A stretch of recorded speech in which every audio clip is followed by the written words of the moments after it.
Hey, what's up, guys? In this video, I'm going to tell you a crazy story of a time where I had some problems with some skinheads. Okay? This is the only time in my life I ever had any beef with any of these white supremacist, skinhead, militant kind of groups. But this shit happened when I was real young. And I think both myself and them were very lucky that this shit didn't go way worse than it actually did. Uh, so the way this whole thing started was I was like 13, maybe 14 years old. This is while I was still in school, before I had left permanently. And I had done something nice for a little Asian girl she had some problem, and I became aware of it, and I didn't even know her, but I did something real nice for her. And as a result of that, she wanted to take me out to eat something, right? Like go out to eat, and she wanted to bring one of her friends with her. The funny part about this is we were from completely different like realms. I was a fucking badass already. I was known to be like a troublemaker, and parents, advised their children to steer clear of me. And these people now, these two girls were the complete opposite. They were honor students. They were never in trouble, and they were very just good, well-behaved young people. So we end up going out one night to a diner to eat, right? So we're at this diner, and at the end of the meal, when it came time to pay the bill, I've always been of the mindset that it's for me to pay, especially if I'm with females. I like to treat, and so even though she invited me out and wanted to do this to thank me for what I did for her, when it came time to pay, I wasn't going to let her pay. So I remember, I took my money out and I went to pay for it. She already had tried to pay for it and took her money out. And I said, look, I'm not going to let you pay for this. That's it. So I had the money up. I was like, look, I'm going to leave this money here. You can take it, but I'm not letting you pay for the meal. So I'll just put it right here. I don't want the money. I'm not going to take it back. As I'm saying that, this group of skinheads walks in and walks past our little booth in this diner. And he hears this. One of the guys hears this, and he grabbed the money off the table and he said, I'll take the money.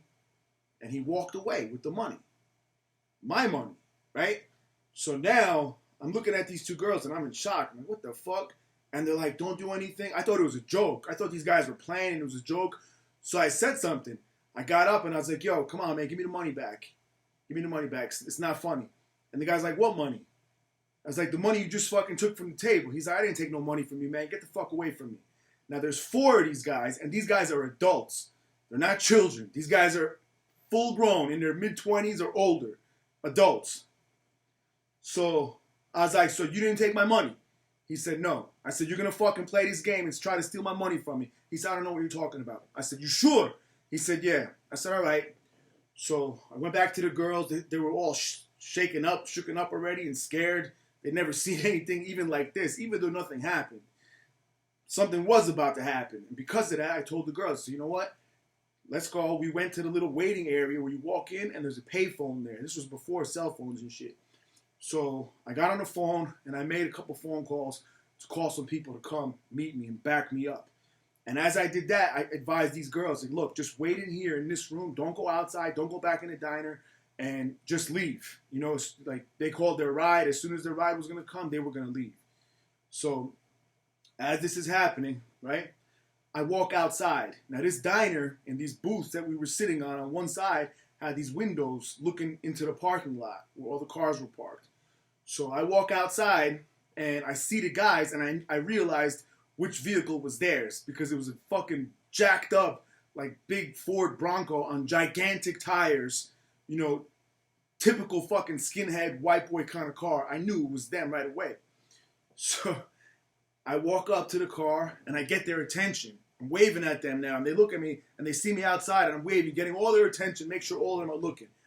Then I went in my back pocket and I pulled out a switchblade and I popped the blade open. And I walked right up to the tire and I fucking stabbed it. Stabbed the fucking tire. That shit popped. I walked around and popped every one of their fucking tires and just left it at that. That was it. Those tires are real expensive. I know that, right? Now their car is immobile. They can't move. They don't know what the fuck to do, right? They get up to try to come outside, and I guess they're going to beat me up or whatever. as that happens, 3 cars pull up of the phone call that I made. So people showed up. I don't know how so many people showed up, but the one guy that I called that I got through to, I called my brother. I couldn't get through to him. The other guy got a lot of people to come. I don't know how they were all together or something, but people just showed up. And as soon as the first car pulled up, I didn't even really know the guy. I knew who he was, but I wasn't really friendly with him. But he showed up and he popped the trunk, and there was a bunch of weapons right there. There were bats, there were all kinds of fucking batons, crazy shit. No guns. At this time, there was no guns still. So everybody just grabbed something, and now I have like fucking, all of a sudden, I have like 10 people with me. Because these cars came with people in them, and these 4 skinheads inside look outside, and they stopped in their tracks. And they stopped, and they wouldn't come outside. By this time, the girls had left. I made sure the girls are good. So now, I'm outside, and now that I had backup, I'm fucking amped up. I'm ready to go. Now it's a more even fight. Now we could fight. Before, they were trying to just bully me and steal my money. So, at this point, they're not going to come out. Because they see what's out here, and they see we're all fucking ready to go out there. So, I told everybody, I said, let's get in the cars and leave. And go around the block, let them think we're leaving, and we'll see what they're doing. We'll watch. So we did that, and sure enough, we see a flatbed show up. A flatbed truck came to tow this big-ass fucking truck that I popped all the tires on and get it out of there.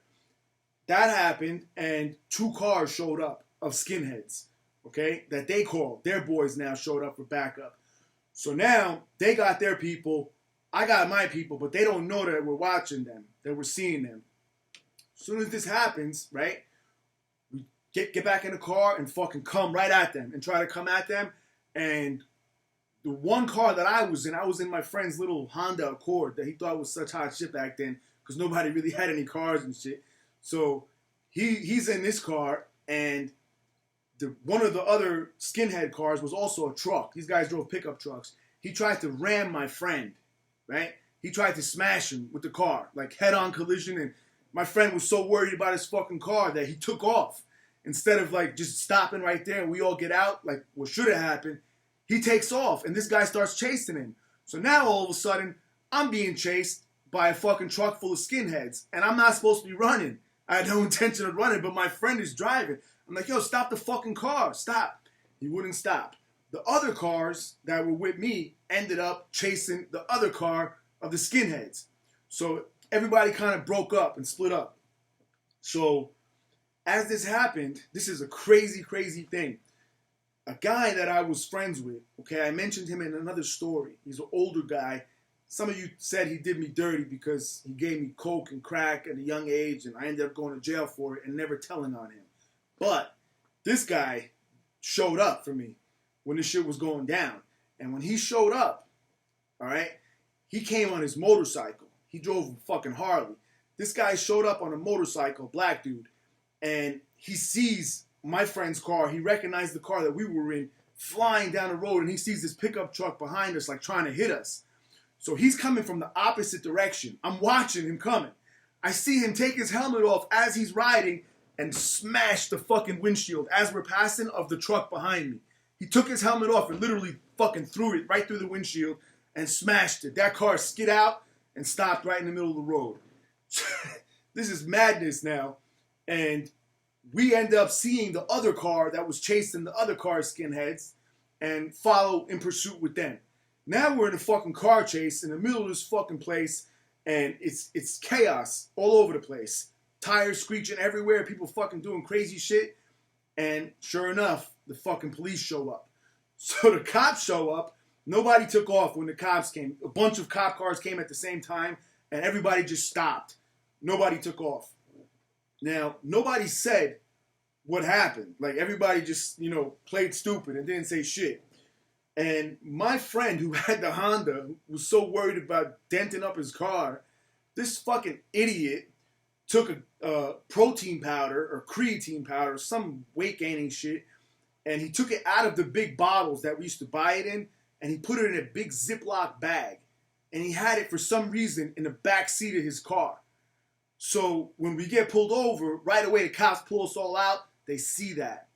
They think that's fucking coke. So now we're arrested. The whole car full that I'm in, we're arrested. And we're taken to the police station. I don't know what happened with the other guys, but I did see them at the police station later. I don't know how they ended up there, but they ended up there also, the Skinheads, the one car group full that was left. And I thought it was over, right? Like, that was it. All right, whatever. Some crazy shit happened. I got out of jail. I didn't even go to jail. I got released from the police station because I was a minor especially. There were some adults that were there, like the guy on the motorcycle that came for me, my friend who was driving the car. But after they tested, they had like a little drug kit to test.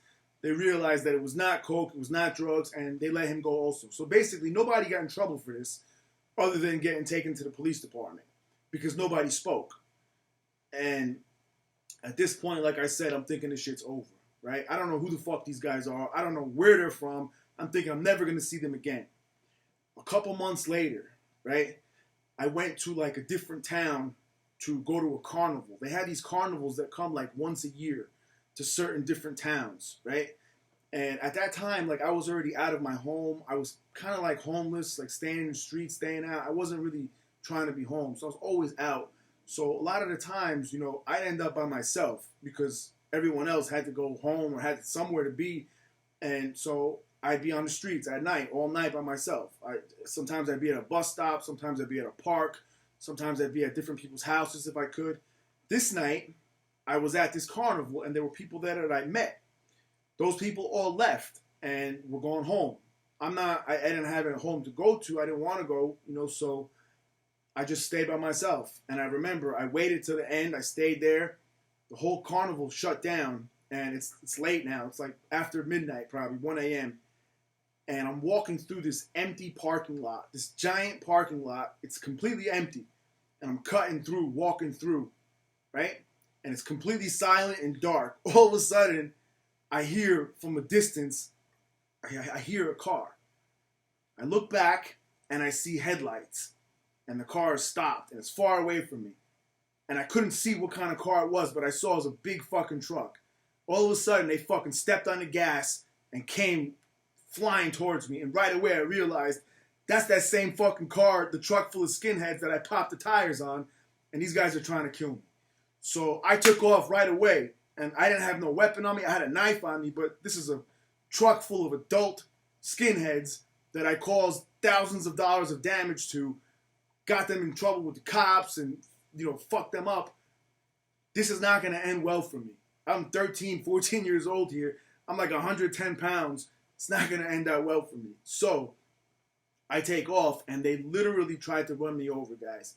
They tried to fucking murder me and leave me for dead on that parking lot because they got so close. And because it was such a big parking lot, thank God I had a good enough lead, and I saw them and heard the car. And right away, as soon as I saw them moving, I took off. Because by the time they caught up to me, I was already coming out of the end of that big parking lot and was able to duck behind a building and get the fuck out of there.